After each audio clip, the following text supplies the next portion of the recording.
Hey everyone, Nicole James Escobar here, and we are back in the season of essay writing for English teachers. And I'm not an English teacher, but English was always my favorite subject, except when it came to writing a great essay. And I love writing, but sometimes you struggle to understand what it is teachers want. And so, what they want is they want you to come up with a different spin on things, in my opinion, and give them something they haven't seen before. So, in order to help you do that, I've come up with a great compare and contrast essay with comparing and contrasting two of my favorite books. And there's so much you can do with this. I mean, you can go any way you want it. You can go with the heroes, go with the villains. The books are Huckleberry Finn by Mark Twain and Ready Player One by Ernest Cline. Okay. Huckleberry Finn is a classic. There's hundreds of probably thousands of essays written about Huckleberry Finn. Ready Player One, I'm not sure how many critical essays there are on this book, but let me tell you a little bit about a direction I might go. I might compare and contrast the friendships between Huck and Tom, between Huck and Jim, between the widow and Huck, between Huck and Huck's father.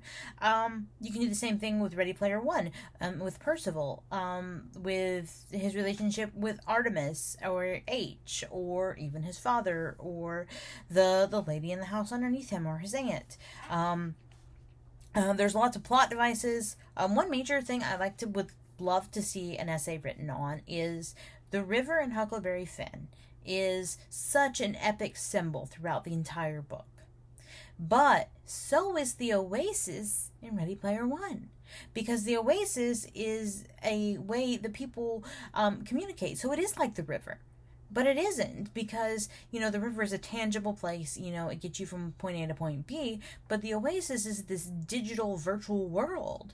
You have to put on headsets to get into it, and you put on haptic gloves, and the river, you can swim in it, but you can also travel in a boat or a steamboat. In the oasis, you can fly a spaceship. There's so many ways of getting around both things, and they're both so crucial to the books things.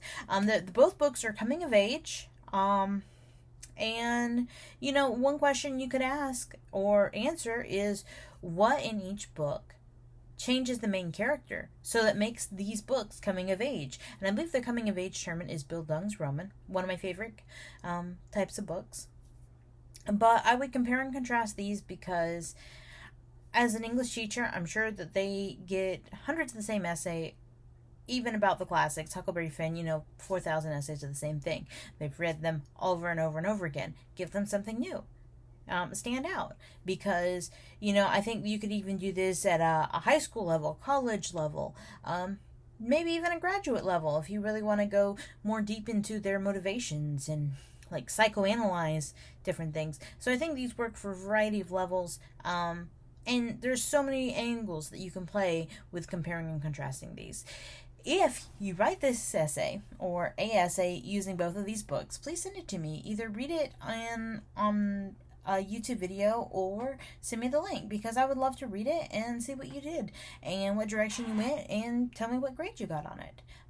Anyway, like, subscribe, share, and hopefully I'll get to see your essay soon.